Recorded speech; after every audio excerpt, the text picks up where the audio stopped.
This channel does not promote any violent, harmful, or illegal activities. All content provided by this channel is meant for an educational purpose only. Brought to you by V-Guard, co-powered by Sensodyne O Bhimal বলো কথা Keshari. Associate sponsor Ultratech Cement। সকাল থেকে অভিজিৎ গঙ্গোপাধ্যায় তমলুকের BJP প্রার্থী, তিনি কিন্তু সকাল থেকে কার্যত দাপিয়ে বেড়াচ্ছেন এলাকায় এবং দফায় দফায় বিক্ষোভের মুখে পড়তে হচ্ছে। আমার সহকর্মী শ্রাবন্তী রয়েছেন আমাদের সঙ্গে। শ্রাবন্তী, অভিজিৎ গঙ্গোপাধ্যায় এই মুহূর্তে কি অবস্থায় রয়েছেন? তাকে দফায় দফায় বিক্ষোভের মুখে পড়তে হচ্ছে, জয়ের ব্যাপারেই বা তিনি কতটা কনফিডেন্ট, কি বলছেন তিনি? দেখো, ভোর 5:30টার সময় যে আশঙ্কা প্রকাশ করেছিলেন অভিজিৎ গঙ্গোপাধ্যায় বিজেপি প্রার্থী যে আজকের ষষ্ঠ দফার নির্বাচন সম্ভবত শান্তিপূর্ণ হবে না, ঠিক সেরকম দেখা গেল। বারবার গো ব্যাক স্লোগান শুনতে হলো তাকে। এটা কিসের ইঙ্গিত? ইঙ্গিত যদি কিছু হয়েই থাকে তাহলে আমার মনে হয় যারা গো ব্যাক স্লোগান দিচ্ছেন তারা বুঝে গেছেন যে তাদের পায়ের তলা থেকে মাটি সরে গেছে, সেই জন্যে তারা ক্ষিপ্ত হয়ে আর তো কিছু বলতে পারছেন না, ওই গো ব্যাক করে চেঁচাতে হচ্ছে। এখন মনে হচ্ছে যে মানুষের সমর্থন পাওয়ার সম্বন্ধে তারা একেবারেই আত্মবিশ্বাসী নন, হোয়ারাজ আমরা খুব আত্মবিশ্বাসী মানুষের সমর্থন পাওয়ার ব্যাপারে। আমরা শেষ বুথে গিয়ে দেখলাম চাকরি চোর বলা হলো আপনাকে, তার সঙ্গে বলা হলো আপনি ওখানে দাঁড়িয়ে রয়েছেন এবং তাদের ভোট দিতে দিচ্ছেন না, আপনি ছাপ্পা করাচ্ছেন। কিন্তু একটা বড় সড়ো অভিযোগ, এটা একটা একেবারে ওয়াইল্ড একটা কী বলবো অ্যালিগেশন, যার কোনো বেস নেই। আমি ওখানে গিয়ে কথা বলছিলাম কেন্দ্রীয় বাহিনীর সঙ্গে, আর আমি সেখানে করাচ্ছিলাম, ছাপ্পা ভোট দেওয়াচ্ছিলাম। এইসব ওদের মাথা থেকে বেরোয়, অন্য কিছু তো আর বেরোয় না মাথা থেকে। যদি ওরা একটু কবিতা লিখতো বা যদি একটু গান গাইতো তাহলে হয়তো। না, এরা ওই বুথের ভোটারই নয়, যা মনে হলো। নাহলে কেউ তো ওই সময় এসে ভোট দেওয়ার চেষ্টাও করতে পারতেন। আমি তো অনেকক্ষণ দাঁড়িয়েছিলাম, ওরা আমাকে ঘিরে স্লোগান দিচ্ছিলেন। আচ্ছা, দাঁড়িয়ে থাকলেন কেন? আপনাকে ঘিরে গোটা বিক্ষোভটা হচ্ছিল, ইট পাথর ছোড়া যেতে পারতো, এরকম একটা পরিস্থিতি তৈরি? হ্যাঁ, যেতে পারতো। আমি দেখতে না, মনে হচ্ছিল এটা একটা সাইকোলজিক্যাল প্রেশার চলছিল আর কি, সাইকোলজিক্যাল প্রেশার দেওয়ার চেষ্টা করছিল যে আমি ওদের চিৎকার চেঁচামেচি শুনে জায়গা ছেড়ে পালাই কিনা, চলে যাই কিনা।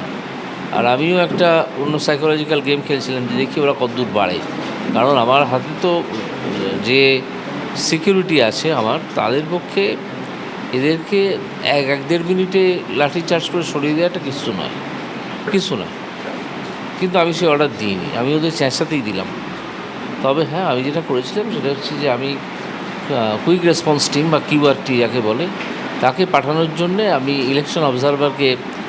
পুলিশ অবজারভারকে এই তমলুকের তাকে ফোনে বলেছিলাম এবং তিনি মিনিট 15 তিনি ব্যবস্থা করেছিলেন। মিনিট 15-এর মধ্যে কিউআরটি এসে ওদেরকে পিটিয়ে সরিয়ে দেয়, লাঠি চার্জ করে সরিয়ে দেয়। হিরণ, আপনি উভয় আজকের সেন্ট্রাল ফোর্স তাদের ভূমিকা নিয়ে প্রশ্ন তুললেন। কিউআরটি আমরা দেখলাম দীর্ঘক্ষণ পরে এলো।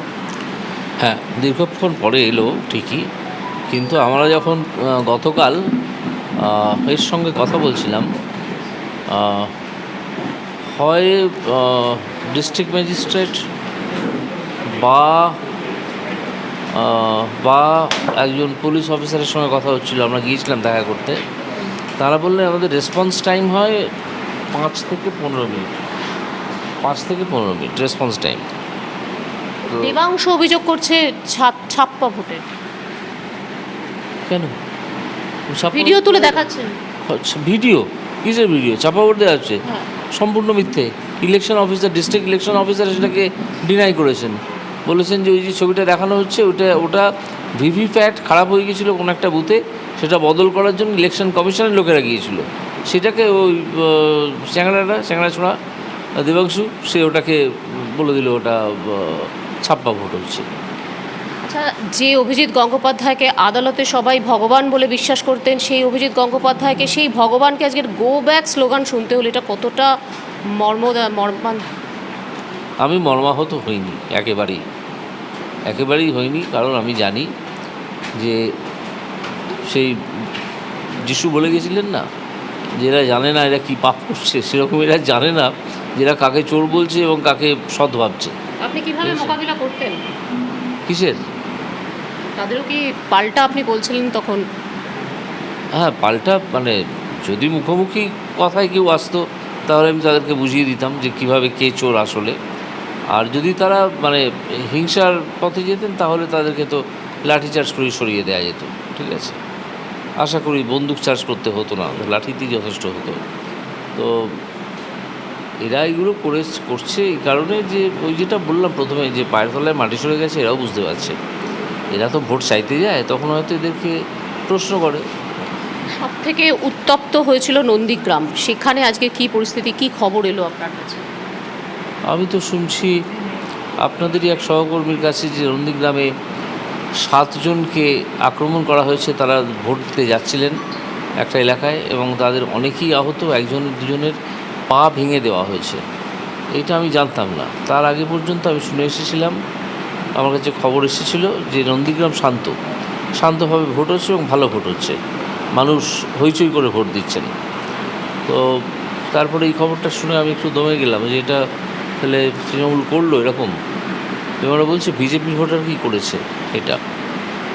তো পুলিশে আমার বিশ্বাস নেই, পুলিশ কিছু করে না, কিন্তু সেন্ট্রাল বাহিনী, কেন্দ্রীয় সরকারের বাহিনী আছে, তারা তো গ্রেপ্তার করতে পারবে না, তারা ওই মবটাকে ডিসপার্স করতে পারবে, আর তারপরে এফআইআর হবে।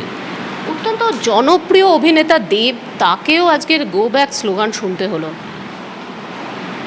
আমার মনে হচ্ছে আমাকে যে গো ব্যাক স্লোগান 2 জায়গায় শুনতে হয়েছে, সে একবার সকাল 6:50 আর একবারই একটু আগে, কিছুক্ষণ আগে। আপনারা দুবারই আপনারা সঙ্গে ছিলেন।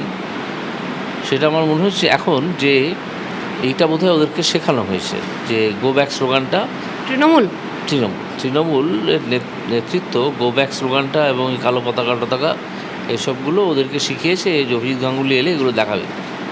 কারণ আমি যে মুখগুলো দেখছিলাম যারা চেঁচছে, তাদেরকে আমি যদি বলি যে গোর পাস্ট টেন্স কি, গো ব্যাক তো বলছো, তাহলে তারা বলতে পারবে না।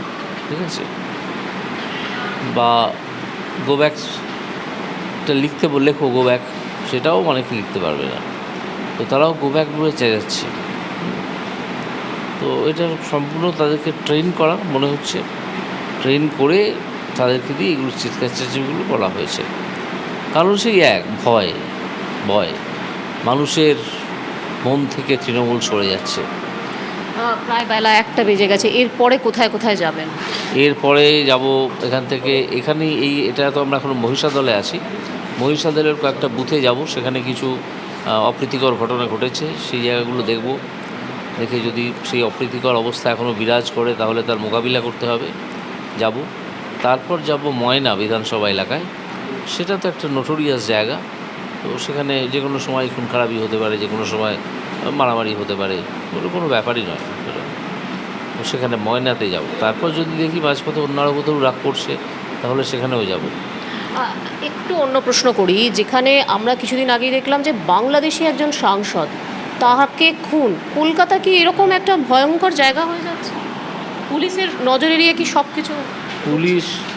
পুলিশ আসলে এখানে যে আইনের শাসন প্রতিষ্ঠা করে সরকার, তার প্রথম কাজটা শুরু হয় পুলিশকে দিয়ে। পুলিশ হচ্ছে সরকারের একটা ভিজিবল পার্ট, যাকে সঙ্গে রাস্তায় বেরোলেই দেখা যায় যে পুলিশ আছে, মানে সরকারের লোক আছে। সেই পুলিশ যদি একটা সিচুয়েশান তৈরি করে যেখানে এখানে একটা ক্রিমিনাল ক্রাইম করে পালিয়ে বেরিয়ে চলে যাওয়া যায়, পুলিশের পাহারা কম, পুলিশের নজর কম, পুলিশের নজর বরং কি কালো টাকা কোথায় জেনারেট করছে সেখান থেকে বয়ে এনে ভবানীপুরে নিয়ে যাওয়া, সেই জন্যে কলকাতাটা আস্তে আস্তে খুব আনসেফ হয়ে যাচ্ছে ফর দ্য কমন পিপল। এখনও মধ্যাহ্নভোজন সবে সেরেছেন, কিন্তু এখনও আবারও বেরোবেন বিজেপি প্রার্থী অভিজিৎ গঙ্গোপাধ্যায় এবং একেবারে শ্রাবন্তী, তার এই কর্মসূচির দিকে ভোটের দিন তিনি যে দাপিয়ে বেড়াচ্ছেন আমাদের নজর থাকছে। দীপ, দেখো মাস কয়েক আগেও তিনি জনতার উদ্দেশ্যে নানা রায় দিয়েছেন, আজ ভোট ময়দানে তিনি নেমেছেন জনতার রায় চাইতে। অবশ্যই আমাদের নজর থাকবে। Brought to you by V-Guard, co-powered by Sensodyne ও ভিমল, বলো কথা কেশরী। Associate sponsor UltraTech cement.